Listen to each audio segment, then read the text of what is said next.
అందరికీ నమస్తే. భారత్ ఇతిహాస్ యూట్యూబ్ ఛానల్కు మీకు అందరికీ స్వాగతం, సుస్వాగతం. నేను మీ వెంకట్ని. ప్రేక్షకులారా, ఈరోజు మిగతా వీడియో అంటే మన బ్రహ్మకుమారి. ఈ బ్రహ్మకుమారి గురించి మన లలిత్ కుమార్ అన్నయ్య గారు మరియు చెల్లెలైనటువంటి మైథిలి వీళ్ళు ఇద్దరి మాటలు విని మళ్ళీ బ్రహ్మకుమారి గురించి కొన్ని విషయాలు తెలుసుకుందాం. సో వీడియోలోకి మొదలెడదాం. Right, okay. వాణి గారు కావచ్చు, ఇంకెవరన్నా కావచ్చు, లేదు ప్రజాపిత బ్రహ్మకుమారి వ్యవస్థాపకుడైన లేఖరాజుని రప్పించుకోవాలని మళ్ళీ కానీ ఇక్కడికి తీసుకొచ్చి వాళ్ళు కూర్చోబెట్టాల్సింది ప్రెస్ వాళ్ళని, మీడియా వాళ్ళని, వీళ్ళని కాదు, మన ఇద్దరిని కూర్చోబెట్టాలి. మనం అడిగే ప్రశ్నలకి సమాధానం చెప్పేస్తే చాలు చాలు ఏం అక్కర్లేదు. అదే కదా. బ్రహ్మకుమారులకి లలిత్ అన్నయ్య మరియు మైథిలి చెల్లెలు కొన్ని ప్రశ్నలు అడిగారండి. సో ఆ ప్రశ్నకి సమాధానం చెప్పకుండా వీళ్ళు మీడియాని, ప్రెస్ వాళ్ళని, వీళ్ళని కూర్చోబెట్టుకుని కథలు చెప్తున్నారు. కానీ ఈ బ్రహ్మకుమారులు పిలవాల్సింది ప్రెస్ వాళ్ళని వీళ్ళు కాదు కదా. ప్రశ్నలు ఎవరు అడిగారు? లలిత్ కుమార్ అన్నయ్య గారు మరియు మైథిలి చెల్లెలు గారు ప్రశ్నలు అడిగారు. వీళ్ళని పిలిచికేసి కూర్చోబెట్టి కదా సమాధానం చెప్పాలి ప్రశ్నలకి. అది వదిలేసి ప్రెస్ వాళ్ళని పిలిచాము, వాళ్ళకి చెప్పి వాళ్ళకి ఏం అర్థం అవుతుంది? వాళ్ళకేం తెలుస్తుంది ఈ గ్రంథాల గురించి? అరే, మీరు బ్రహ్మకుమారుల చేత సమాధానం చెప్పే దమ్ము లేనప్పుడు మీ ఇంట్లో మీరు కూర్చోవాలి. బాజార్లో తిరిగి పాంప్లెంట్ పంచి దేవాలయాల దగ్గర మీ దుకాణాలు తెలుసుకుని కూర్చోకూడదు. బయట బజార్లో దుకాణం తెచ్చి తెలుసుకుని కూర్చున్నారంటే సమాధానం చెప్పే సత్తా ఉంటే మాత్రమే కూర్చోవాలి. లేదంటే మీ ఆశ్రమంలో మీరు కూర్చోవాలి. కావలసిన వాడు మీ ఆశ్రమంకి వచ్చేసి తెలుసుకుంటాడు బ్రహ్మకుమారి గురించి. అవునా కాదండి ప్రేక్షకులారా? మీరు ఎక్కడెక్కడ మా హిందూ దేవాలయాలను అక్కడ వెళ్ళి మీ అంగులు తెలుసుకుని, దుకాణం తెలుసుకుని ప్రశ్నలు అడిగితే బ్రహ్మకుమారి ఆశ్రమం రండి, 7 days కోర్స్ రండి, 7 days కోర్స్ తీరలేదంటే లేదంటే మౌంట్ టాప్కి రండి. ఏమి నాటకాలు చేస్తున్నారు? అలాంటప్పుడు మీ ఆశ్రమంలో మీరు కూర్చోవాలి, మీ మౌంట్ టాప్లో మీరు కూర్చోవాలి. ఎవరికి కావాల్సి ఉంటుంది వాడు వెతుక్కుంటూ వస్తాడు. అవునా కదా? బజార్లో మా హిందూ దేవాలయ దగ్గర మీ దుకాణాలు తెరిచి పాంప్లెంట్ పంచి పుస్తకాలు పంచడం ఎందుకు? మరి ఎవరైతే దుకాణాలు తెలుసుకుని కూర్చున్నారో గుడి దగ్గర అడిగిన వాళ్ళకి సమాధానం చెప్పే దమ్ము ఉంటే తెలుసుకుని కూర్చోవాలి, లేదంటే మడుచుకుని కూర్చోవాలి. చలో ముందు చూద్దాం. ఓవరాల్ ఏంటంటన్నయ్య, వీళ్ళు ఏదైతే ఊహా ప్రపంచంలో ఉన్నారో ఆ ఊహా ప్రపంచాన్ని వీళ్ళు ఏమని పిలుచుకుంటారో తెలుసా? ఈశ్వరీయ గవర్నమెంట్ అంట వాళ్ళది. పాండవ గవర్నమెంట్, అసరి గవర్నమెంట్. వీళ్ళేంటి పాండవ ఈశ్వరీయ గవర్నమెంట్ అని పెట్టుకున్నారు. అంటే వాళ్ళు తక్కువ మంది ఉంటారు కదా, మిగిలిన మన అందరం ఎక్కువ ఉన్నాము. ఈ కోట్లు గవర్నమెంట్లు ఎక్కువ ఉన్నాయి కదా. ఇదంటే ఆసురీ గవర్నమెంట్ అంట, కౌరవ గవర్నమెంట్ అంట. చూశారండి ప్రేక్షకులారా, ఈ బ్రహ్మకుమారుల పిచ్చి ఎంతవరకు ముదిరిపోయిందంటే వాళ్ళ ఒక ఆశ్రమంలో ఉన్న సభ్యులంతా ఈశ్వరీ గవర్నమెంట్ అంట. వీళ్ళ ఒక పిచ్చి ఎలా ముదిరిపోయిందంటే వాళ్ళ ఒక ఊహా ప్రపంచంలోనే వాళ్ళ ఒక పెద్ద బ్రహ్మజ్ఞానులు, మేము రాజయోగ మెడిటేషన్ చేసేవాళ్ళని తమకు తామే తెలుసుకుంటారన్నమాట. అంత ఒక బ్రహ్మలో బతుకున్న సంస్థ ఏదైనా ఉందంటే అది బ్రహ్మకుమారిని.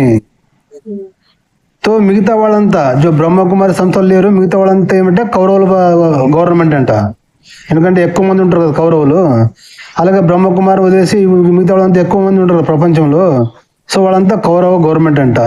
సో ఇలాంటి మెంటల్ పిచ్చి ముదిరిన ఈ బ్రహ్మకుమారులను చూసి నవ్వాలో ఏడవాలో అర్థం కాదు. అయినా ఏదేమైనా మన హిందూ అమ్మాయిల్ని టార్గెట్ చేసి, మన హిందువుల్ని టార్గెట్ చేసి ఆడుకుంటున్నారు. హిందూ సనాతన ధర్మాన్ని భ్రష్టు పట్టిస్తున్నారు. ఈ బైబిల్లో ఉన్నటువంటి అన్నా చెల్లెళ్ళు పెళ్లి చేసుకునేసి కాపురం చేశారు కదా, అలాగే వీళ్ళు చెప్తున్నారు అనమాట. అవ్వాదంలో సంతానం మనకేసి మన భార్య భర్తని చెల్లెలు అని పిలవాలి, భార్య పతిని అన్నయ్య అని పిలవాలి. ఇలాంటి దుర్దైవం మళ్ళీ ఎక్కడ ఉండదు ఈ బ్రహ్మకుమారులు చేసే ఆగాడాలు. సో ప్రేక్షకులారా, ఈ బ్రహ్మకుమారి నమ్మకండి, చాలా జాగ్రత్తగా ఉండండి. వచ్చారంటే ప్రశ్నల మీద ప్రశ్నలు వేయండి, లేదా మా నంబర్కి కాల్ చేయండి, మేము అడుగుతాం క్వశ్చన్. సరేనా? చలో ముందు చూద్దాం. మరి అలాంటి కౌరవ గవర్నమెంట్ ఆసురి గవర్నమెంట్ తో లింక్ ఉన్న కోట్ల మెట్లు ఎందుకు ఎక్కారు మరి వీళ్ళు? అదే నాకు అర్థం కాదు. అంటే వీళ్ళు బ్రహ్మకుమారీస్ లోకి వస్తే అద్భుతమైన, అంటే వీళ్ళ దృష్టిలో, మన దృష్టిలో కాదు. అదేమ్మా, బ్రహ్మకుమారీస్ లోకి రాగానే అసలు మీరంతా బంగారం అయిపోతారు, మీరంతా శాంతి దూతలు అయిపోతారు అని చెప్తారు కదా. అవును. మరి ఈ బ్రహ్మకుమారి సంస్థలో నేను ఉండి స్వార్థం నిలువెల్లా నింపేసుకుని బయటకు వచ్చి ఇంకొక సంస్థలు పెట్టేసుకుంటున్నారు. అవును. వాళ్ళందరూ ఎందుకని అక్కడ త్యాగబుద్ధితో మిగిలిపోవట్లా? వాళ్ళు ఎందుకు బయటకు వస్తున్నారు? అయ్యో, ఇప్పుడు మన మీడియా నుండి, మీడియా మిత్రుల నుండి, సమాజం, హిందూ సమాజం నుండి లేదా అంతటి నుండి వస్తున్న వ్యతిరేకతను చూసి ఇప్పుడు ఏం చేస్తున్నారు తెలుసా?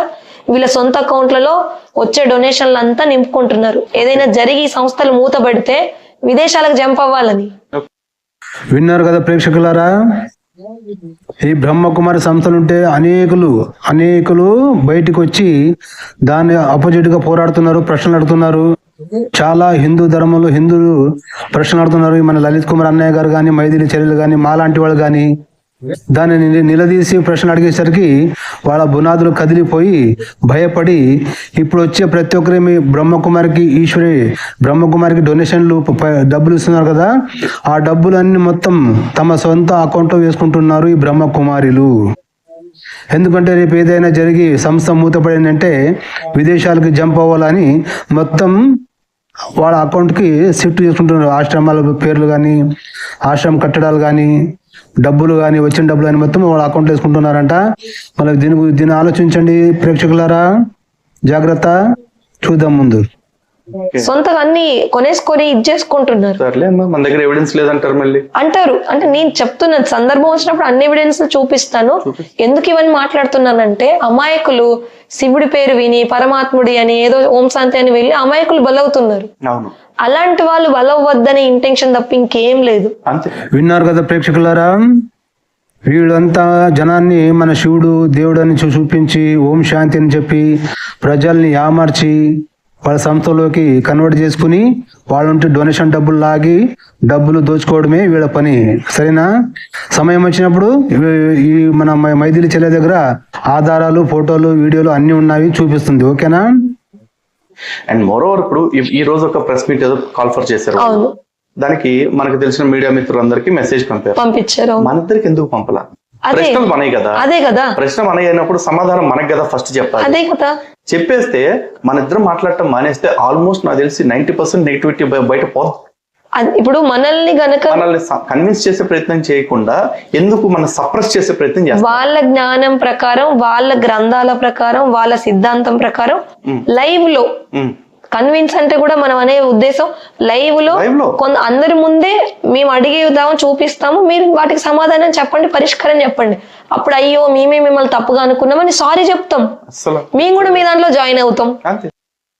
విన్నారు కదా ప్రేక్షకులారా, లలిత్ అన్నయ్య మళ్ళీ మైథిలి చెల్లెలు ఎంత క్లియర్ గా చెప్తున్నారు. వీళ్ళు బ్రహ్మకుమారులు ప్రెస్ వీళ్ళని పిలుచుకేసి మీటింగ్ చేస్తున్నారంట. కానీ వాళ్ళే కాదు కదా ప్రశ్నలు అడిగింది, వాళ్ళే కాదు కదా. మైథిలి చెల్లెలు మరియు లలిత్ కుమార్ అన్నయ్య గారు ప్రశ్నలు అడిగారు. సో వీళ్ళకి ఇన్విటేషన్ ఇవ్వాలి కదా, అందరికి ఇన్విటేషన్ ఇచ్చారు. కానీ ప్రశ్నలు ఎవరు అడిగారు? వీళ్ళు అడిగారు. సో వీళ్ళకి ఇన్వైట్ ఇచ్చేసి వీళ్ళు అడిగే ప్రశ్నలకి సమాధానంగా పబ్లిక్ గా ఆన్లైన్ తో వాళ్ళు ఏమడతారు దానికి సమాధానం చెప్పేసేపంటే అయిపోతుంది కదా. ఈ బ్రహ్మకుమారి శ్రేష్టమైన సంస్థ నిరూపణ అవుతుంది కదా. లలిత్ కుమార్ బ్రహ్మకుమారి ఎవరు? మైథిలి చెల్లెలు. వీళ్ళే రాంగ్ అని వాళ్ళు ఒప్పుకుంటున్నారు కదా. అరే మేమేమి రాంగ్ చేసుకున్నాము, మీ సంస్థ చాలా గొప్పది, మాది సారీ చెప్తాము, మళ్ళీ మేము కూడా మీ సంస్థలో జాయిన్ అవుతామని చెప్తున్నారు. ఇంతకన్నా మంచి అవకాశం ఎక్కడుంటుంది సార్? ప్రేక్షకులారా వినండి. అంటే వీళ్ళంతా దొంగలు అనమాట. వీళ్ళు అడిగే ప్రశ్నలకి వాళ్ళతో సమాధానం లేదు. వాళ్ళు బ్రహ్మకుమారులు అని పేరు పెట్టుకున్నారు కానీ వాళ్ళతో జ్ఞానం అనేది జీరో. ఇది నా గ్యారంటీ. లేదా నేను కొన్ని ప్రశ్నలు అడుగుతాను, వాళ్ళకి సమాధానం చెప్పండి, బ్రహ్మకుమారి చూస్తాను. సరేనా? చూద్దాం ముందు కదా. ఇదేది లేకుండా అసలు ఎవరిది అసలు చేసింది మనమైతే వాళ్ళని పిలుస్తున్నారేంటి పాపం? పంపర్ ఆఫర్ ఇచ్చేద్దాం, లైఫ్ టైం ఆఫర్ ఇచ్చేద్దాం. అవును, మేమిద్దరం కూర్చుని మేము అడిగే ప్రశ్నలకి గనక మీరు సమాధానాలు అన్ని మీడియా ముఖంగా, అంటే మీడియా అంటే అంత పబ్లిక్ మీడియాని కూడా పిలవసరం, జస్ట్ మా కెమెరా ముఖంగా మీరు కూడా కెమెరా పెట్టుకుని అడిగి మేము అడిగే ప్రశ్నలన్నిటికీ స్పష్టమైన వివరణ ఇచ్చేస్తే గనక అక్కడికక్కడ మేమిద్దరం కూడా మీ కాళ్ళు కడిగి బ్రహ్మకుమారి సంస్థలోకి చేరి మీరు కట్టుకోమంటే తెల్ల బట్టలు కట్టుకుంటాం, లేదా అవి కూడా ఇప్పేయమంటే అవి కూడా ఇప్పేస్తాం, మాకు ఏ అభ్యంతరం లేదు, మీరు చెప్పినట్టు చేస్తాం. అంటే దాని ఉద్దేశం మీరు తప్పుగా తీసుకోవద్దు. అంటే విన్నారా కదా బ్రహ్మకుమారిలు ఏమంటారు ఈ మాటకి? దమ్ముందా మీతో జ్ఞానం ఉందా? ఏమంటున్నారు లలిత్ అన్నయ్య? మీరు మమ్మల్ని పిలిచి మా కెమెరా ముందర మా మెడగా క్వశ్చన్కి సమాధానం చెప్పంటే మేమే మీకు సారీ చెప్పి మీ సంస్థలను జాయిన్ అవుతాము, మళ్ళా మీరు తెల్ల బట్టలు కట్టుకోమంటే తెల్ల బట్టలు కట్టుకుంటాము, అది వదిలేయమంటే అది కూడా వదిలేస్తాం, మీరు ఎట్లా చెప్తే అట్లా వింటామంటున్నారు కదా.